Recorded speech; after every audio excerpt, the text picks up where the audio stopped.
Assalamualaikum warahmatullahi wabarakatuh. Hai teman-teman sekalian, saya sekarang berada di Bakso Terbang. Lokasinya ada di bawah ini. Sambil kita ngabuburit menunggu buka puasa, saya sekarang ditemani oleh Ustadz Horman Soleh. Nah, saya akan bertanya tentang bagaimana sih adab dan sunnah ketika berbuka puasa. Kalian penasaran kan? Nah, kita saksikan. Saya akan bertanya kepada Ustadz Horman Soleh. Assalamualaikum Ustadz. Waalaikumsalam warahmatullahi. Gimana kabarnya Ustadz? Alhamdulillah. Antum sehat ya? Alhamdulillah anak sehat. Ya, gimana? Silakan. Gini Ustadz, saya ingin bertanya Ustadz ya. Bagaimana sih adab-adab ketika berbuka puasa?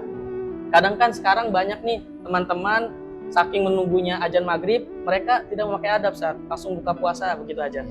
Bagaimana jawaban Ustadz? Baik, bismillahirrahmanirrahim. Alhamdulillah wassalatu wassalamu ala Rasulillah wa ala alihi wa sahbihi wa man walah. Baik, terima kasih atas pertanyaan Akh Rizky. Ini pertanyaan yang menarik terkait pembahasan adab saat kita berbuka puasa. Pada setiap Ramadan, seluruh kaum muslimin seharusnya mengetahui tentang adab-adab ini. Karena dalam Islam kita semua sudah diajarkan adab dan akhlak di dalam kehidupan kita. Bahkan dari mulai tidur sampai tidur kembali, semua aturan itu sudah diatur oleh syariat kita. Maka di antaranya satu adalah tentang bagaimana adab saat kita berbuka puasa. Kalau kita melihat riwayat-riwayat yang ada, misalnya ya, bahwa Nabi menganjurkan kepada kita saat menjelang berbuka puasa, kita disunahkan untuk memperbanyak doa kepada Allah. Ya, doa apa itu? Doanya umum saja. Minta doa hajat, keinginan, kebutuhan kita berdoa kepada Allah untuk kebahagiaan dunia dan kebahagiaan akhirat kita.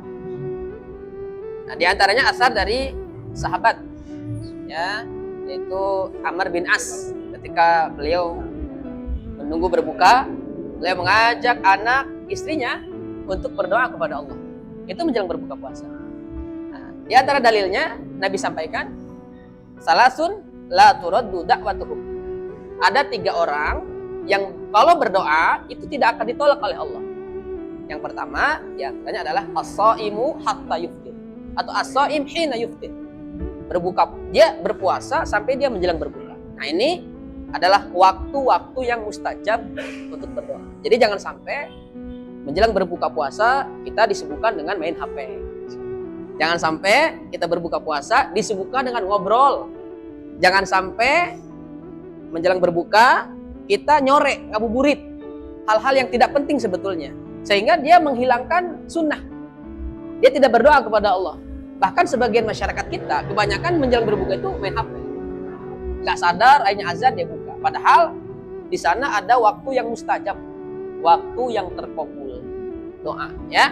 Silakan berdoa kepada Allah, meminta kebaikan, meminta kebahagiaan.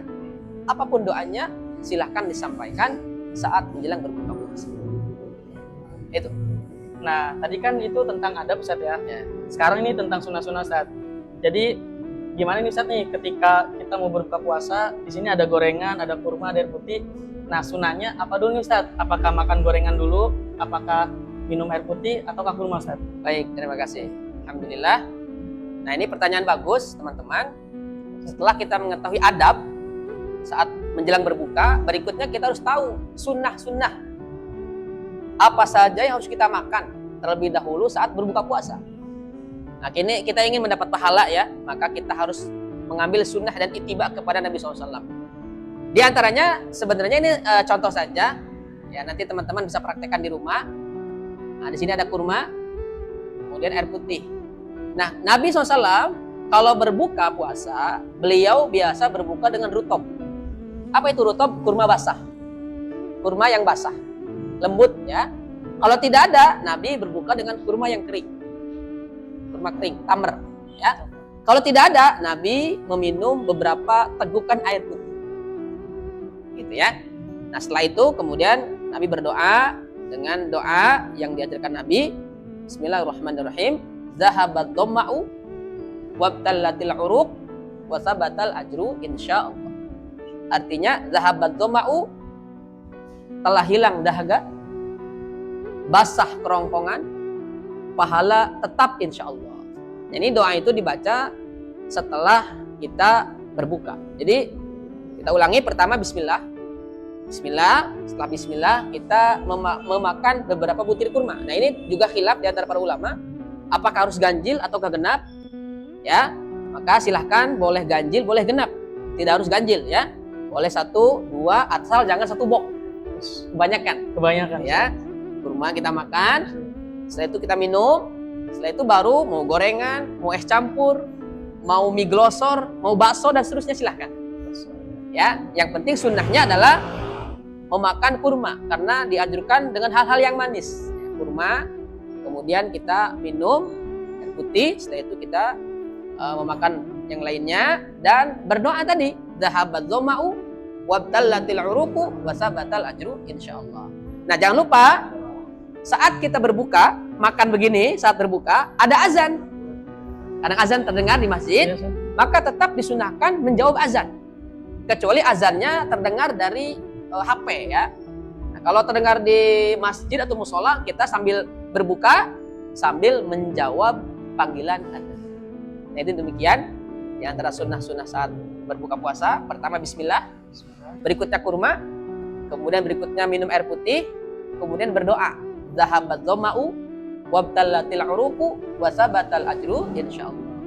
Demikian, Allahu a'lam. Masya Allah. Nah, jadi gitu teman-teman, selain kita berbuka puasa, selain kita menunggu buka puasa, ternyata ada adab dan sunnah-sunnah loh. Tadi sudah dijelaskan oleh Ustadz Roman Soleh, gimana ketika nanti berbuka puasa, apa dulu nih adab dan sunnahnya.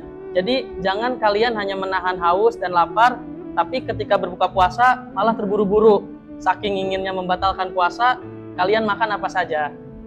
Nah, mungkin sambil kita ngabuburit, sambil setelah itu kita makan kurma atau minum air putih, kita bisa ditemani juga oleh bakso terbang. Dan mungkin kalian bisa datang ke lokasi ini. Ya, buat kalian yang di sana bisa ngabuburit di bakso terbang atau bisa mampir sekalian. Mungkin lokasinya bisa lewat dari Pekansari di bawah ini ya. Pokoknya mungkin ini saja dari kami dan saya dan Ustadz Roman Soleh. Izin pamit, semoga bermanfaat dan kalian semua juga bisa menambah wawasan dan tidak terburu-buru saat berbuka puasa. Mungkin ini saja. Wabillahi taufiq wal hidayah. Wassalamualaikum warahmatullahi wabarakatuh.